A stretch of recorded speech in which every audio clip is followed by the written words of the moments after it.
Oke, jadi biasanya kalau malam-malam sebelum tidur, buat lo nih yang suka overthinking, kita suka jadi kepikiran gitu kan, tentang hal-hal yang udah terjadi dari pagi. Termasuk soal apa aja yang udah berhasil kita lakuin seharian ini. Apa aja yang belum sempat dikerjain, sampai mungkin soal banyak hal lain yang udah lama pengen dikerjain, tapi belum tahu gitu, kapan bisa ngerjainnya. Kalau misalnya lo ngalamin ini, sebenarnya wajar sih, karena memang mengatur waktu, ya itu gak gampang. Apalagi sebelumnya ya kemungkinan besar kita belum pernah gitu diajarin soal manajemen waktu di sekolah. Dan that's why karena itulah gitu kan 1% banyak bikin video soal manajemen waktu. Sebagai life school kita pengen ngajarin lo ya hal-hal yang belum pernah diajarin sekolah yang sebenarnya penting. Nah di video kali ini 1% bakal ngebahas tentang mengatur waktu dari buku Make Time karya dua orang di balik berbagai layanan Google, yaitu Jack Knapp dan John Zeratsky. So langsung aja lo simak ya satu video sebelum tidur ini sampai habis supaya lo bisa dapetin insight-nya dan dapetin promo spesial di akhir video. Oke?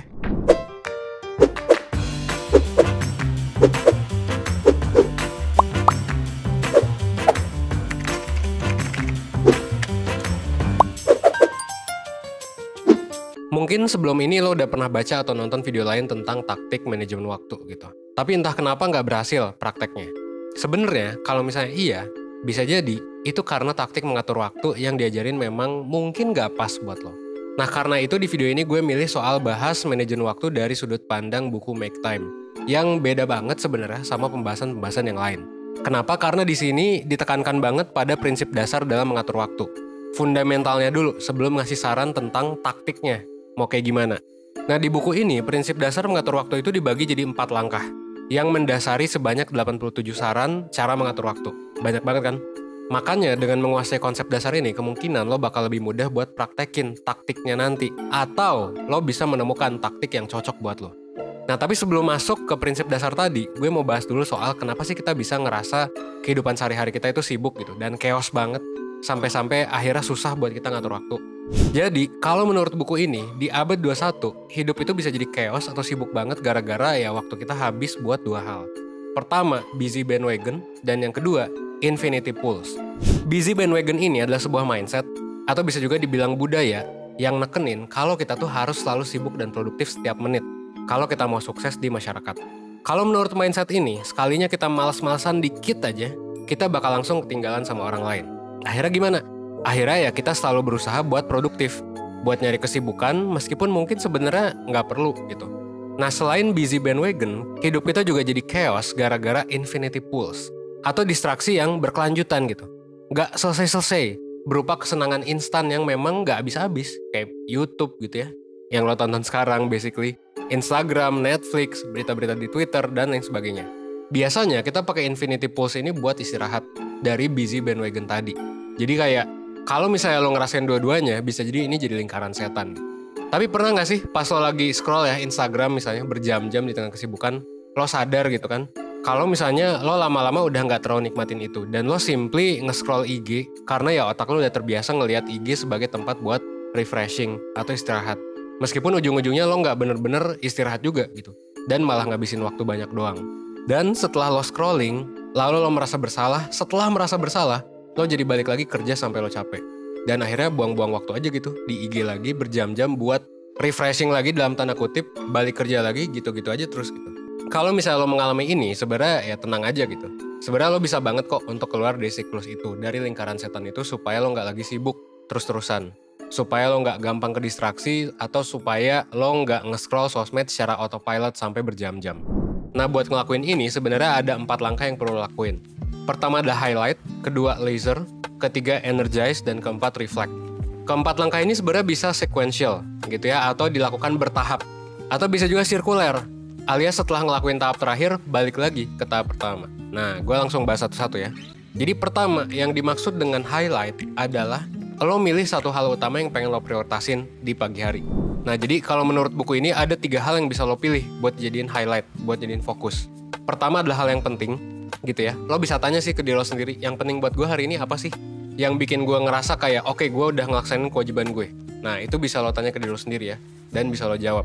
Terus yang kedua, yang bisa lo pentingin, yang bisa lo jadiin highlight adalah hal yang bermakna. Lo bisa tanyain ke diri lo, apa sih hal yang bener-bener gue pengen lakuin?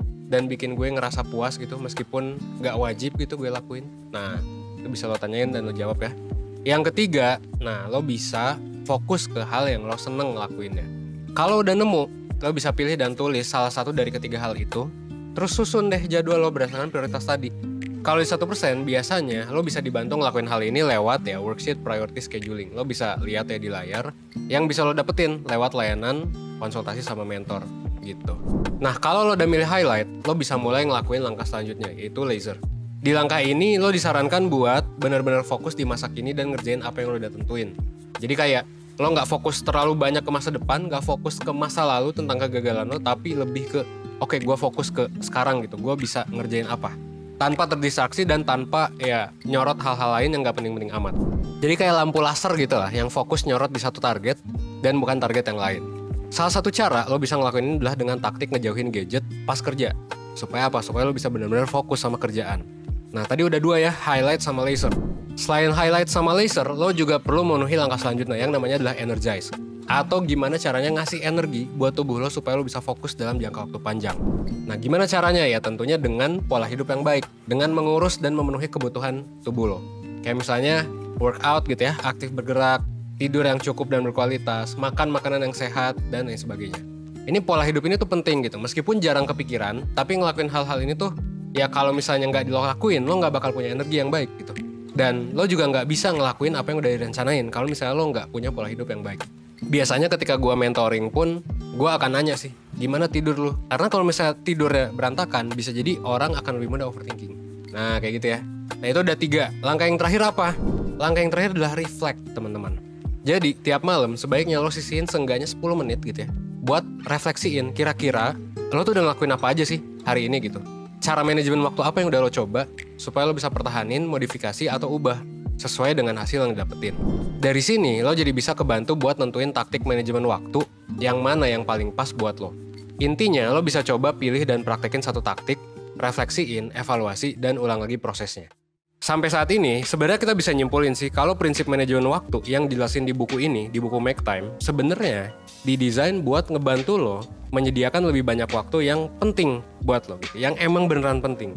Tapi karena ini baru konsep dasar, memang ya saran gue lo coba baca bukunya sih untuk tahu lebih lanjut. Karena memang ya banyak banget teknis-teknis di buku ini yang bakal panjang banget kalau dibahas di satu video. Atau kalau misalnya lo malas baca buku gitu ya, atau kalau misalnya lo ngerasa lebih suka dijelasin, saran gue adalah lo juga bisa belajar dari webinar manajemen waktunya 1%. Ini bakal diadain di hari Sabtu, tanggal 27 Maret, dan nanti bakal diisi sama gue, Evan, dan juga Kak Fadilah, salah satu psikolog 1%. Di webinar ini cocok banget nih buat lo yang pengen bisa ngatasin masalah manajemen waktu. Karena apa? Karena lo bakal dapat penjelasannya, bukan cuma prinsip dasarnya, tapi juga contoh praktisnya, dan juga nanti ada Q&A buat bener-bener yang ngebantu kasus demi kasus, gimana cara lo nerapinnya. Dan lo juga bakal bisa mengenali diri lo lebih dalam dengan ya psikotes yang nanti kita bakal kasih di awal. Dan juga lo bakal kebantu dengan worksheet yang tadi udah gue tunjukin juga sih ya di penjelasan gitu.